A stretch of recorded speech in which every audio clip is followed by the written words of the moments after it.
Hello mga ka-super kasari. Good evening. Magandang buhay sa ating lahat. Time check muna tayo ay 11:30. So, close na ako. Close na yung ating mga gate. Pero, dito pa rin tayo. Kasi, baka may mga humabol pa, no? So, habang nandito pa tayo, meron akong isi-share sa inyo, mga PM ng aking mga viewers, no? Kasi, nag-vlog ako before about dun sa kung ikaw ba ay nagsiseparate ng iyong mga benta dyan. Halimbawa, separate ang sigarilyo, separate ang alak, separate ang bigas, mga ganon. At kung ikaw ba ay nagtatala ng iyong sales everyday, ikaw ba ay nagre-record ng iyong cash flow, money in, money out, mga ganon. So may nag-PM, Madam, turuan mo naman kami, turuan mo naman ako kung paano magsulat kasi gusto ko mag-start. Halimbawa yung iba nag-uumpisa pa lang. So itong vlog ko na ito ay para sa mga nag-start, nag-umpisa, wala pang masyadong idea kung paano ba mag-record ng mga sales, no? So, sa iba magaling na, di skip nyo na yung video, no? Kasi nga, gusto kong i-share ito dun sa mga nanghingi ng advice. Kasi sila, gusto nila magtindahan, gusto nila mag-umpisa, meron silang puhunan. So, paano daw ba isulat yung sales? Paano daw ba kunin yung kita? Paano isulat yung money in, money out, mga ganon. So, ito muna. Unang-una, syempre, kailangan meron kang record book. So, ito, meron tayo ditong ginawang sample. So, lahat na nandito ay sample lang. Ito yung sa akin. Ito yung aking record book. So, dito tayo nagtatala everyday. So, nakalagay dito sa akin, daily sales report. Nag-start tong book na ito, year 2021. Nag-2022 na at ngayon ay 2023. Kaya medyo na siya, no? So, before 2021, itong daily sales report ko, mayroon pa yan. Ayan, mayroon pa yan. Smart padala. Yan, tinatala ko din yan. At mayroon din yan. Ito pa. GCash. O, diba? Sipag ko, magtala. Talagang detalyado. Pero ngayon, 2023, ang sinusulat ko na lang ay yung ito. Money in. Money in, yung ating sales benta ng grocery. Kasi nakahiwalay naman sa lagayan ng pera yung ating mga remittance. So, money in lang, yung pumapasok na pera dito sa ating tindahan, mga pinapambili ng mga groceries, ganyan. At ito naman sa likuran ay yung money out. Diba? Kasi nga dalawa lang naman yung cash flow natin dito sa ating tindahan. Yung lumalabas at pumapasok na kaperahan. Okay?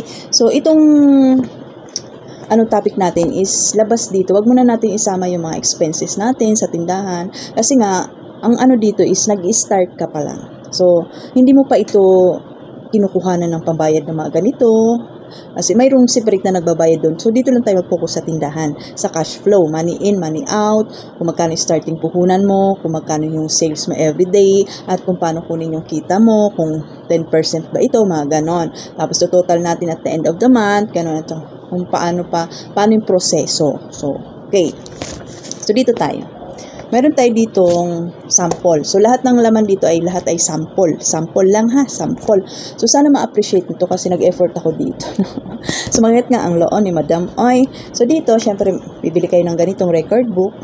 Ganyan. Tapos dito, kayo na bahala kung anong ilagay nyo dito. No, tapos ito na. Ayan. So, ipapakita ko sa inyo. Ko sa camera para mas detalyado nyo. Pero, sinasabi ko sa inyo, lahat na nandito ay sample lang. Okay, Doki? Okay. So, let's proceed. Okay. So, halimbawa, mag-uumpisa ka magtindahan o nag-uumpisa ka na, mag-start ka na magtala. Ganito. Yon, dito. So, ikaw na bahala maglagay diyan kung anong gusto mong isulat. Okay, so ito, mayroon tayo dito, halimbawa kung nag-umpisa ka pa lang, starting puhunan mo, 10,000. 10,000, di ba? So, yan, namuhunan ka na. Meron ka na mga paninda yan. So, mag-umpisa tayo sa October 1. Dito tayo sa money in, yung pumapasok na pera. At dito, nakalagay din yung kita mo, 10%. So, depende din yan sa'yo kung magkano yung isusulat mo kung 20%. Pero itong kita mo, dapat kung magkano yung markup mo sa paninda mo. Halimbawa, 20% ang markup mo, so pwede ka kumuha ng kita mo na 20%. Pero kung 10% lang, 10% lang yung kukunin mong kita. Kasi hindi naman pwedeng 10% lang ang markup mo, tapos yung kukunin mong kita ay 20%. So, nakadepende yan sa markup mo. Okay? So, ito. Ang usapan nga natin is kung paano magtatala, di ba? So, nagbigay ako ng sample, October 1, namuhunan ka na ng 10,000, nakabenta ka ng 1,000 sa October 1. So, ang kita mo doon sa 10% ay 100. Pwede mo na ito, halimbawa itong 1,000, i-separate mo na itong 100. So, ang may iwan dyan ay 900 na lang. No? At syempre, ang 900 na yan, halimbawa kinabukasan, bibili ka ng paninda, so dito mo yan isusulat naman sa kabila. Mayroon tayo ditong money out naman. Syempre, noong October 1, wala ka pa kasi nagbenta-benta ka pa eh. So, dito ka na sa October 2. So, namili ka ng 900 pesos na mga paninda. So, yun naman ang lumabas na pera sa'yo, money out. Balik tayo dito sa ating money in. Kasi nakabenta ka dito ng 1,000 noong October 1. Nung kinabukasan, October 2, nakapamili ka, ano ka kasi parang ang dami bumili. Kulang na yung iba mong mga items. So, worth 900 naman. Another day, October 2, kumenta ka ulit ng 1,500, mga ganun. So, yung kita mo naman 150. Ganun lang. October 3, 500. Kita mo 50. October 4, nakabenta ka ng 800. Kita mo 80 sa 10%. So, ang ano ko lang dyan is, ganito lang ako mag-compute. 1,000 times 10%. Yan, 100. Pero syempre, alams mo na yan. Hindi mo na kailangan calculate. 1,000, 10%, 100.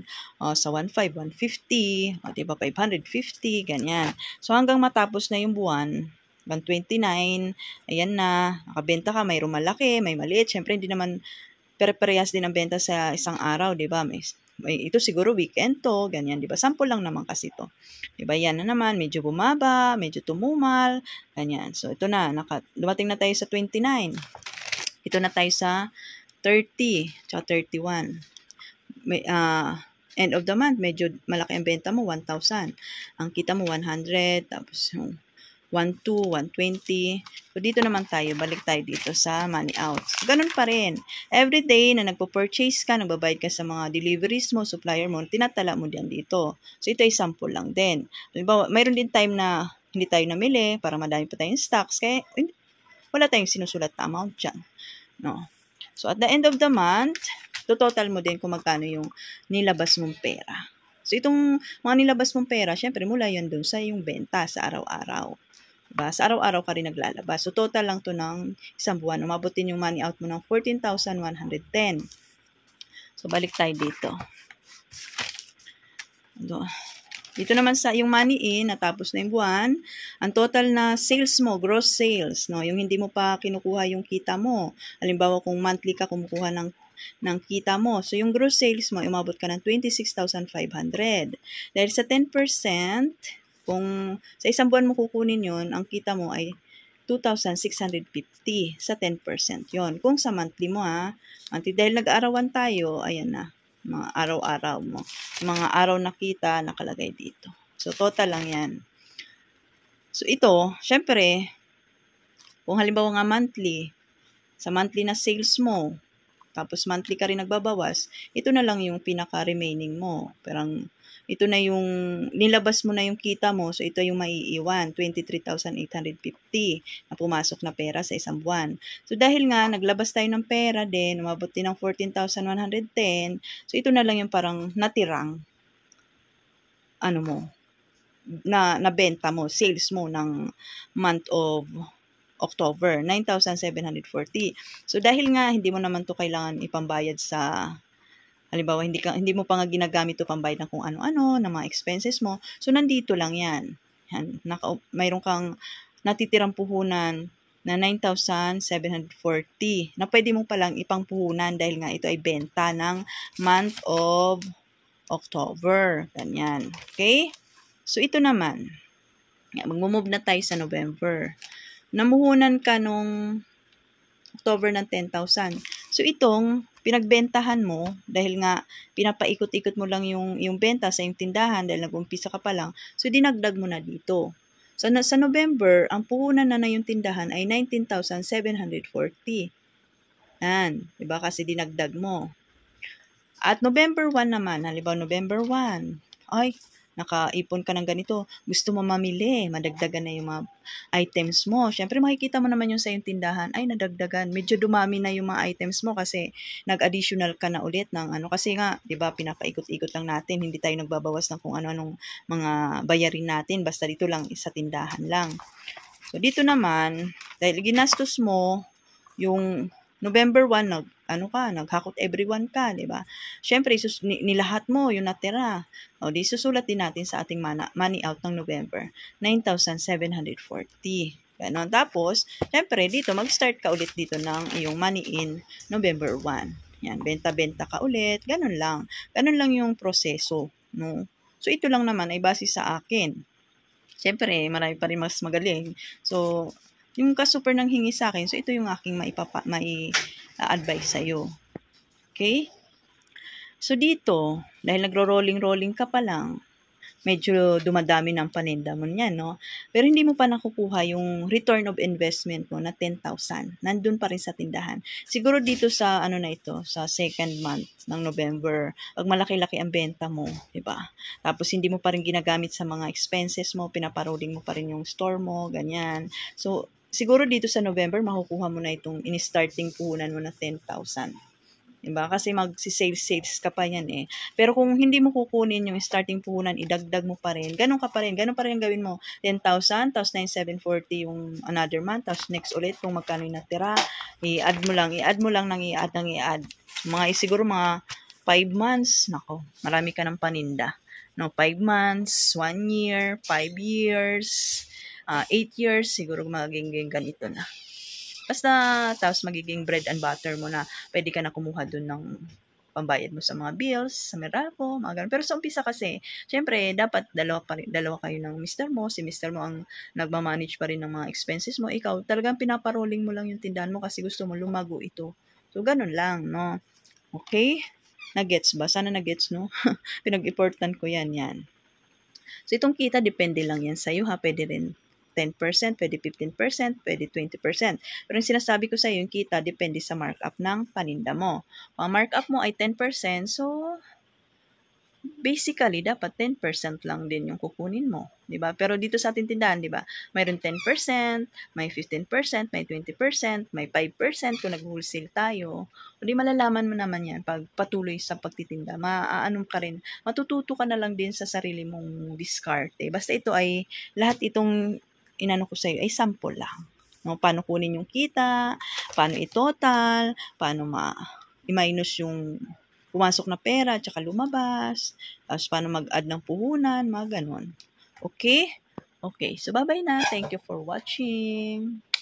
So ulit, sinasabi ko, lahat ng shinare ko ay sample lang ha. Nasa iyo pa rin kung mas madiskarte ka, mas marunong ka kaysa sa akin, o di, i-push mo yan. O, kasi lahat naman tayo may kanya-kanyang diskarte at may kanya-kanyang strength. Kung gusto mo sa computer ka maggawa ng mga ganito, edi carry bells lang. No? Basta ako sinishare ko lang kung paano magkaroon kayo ng idea. Kung baga idea ba?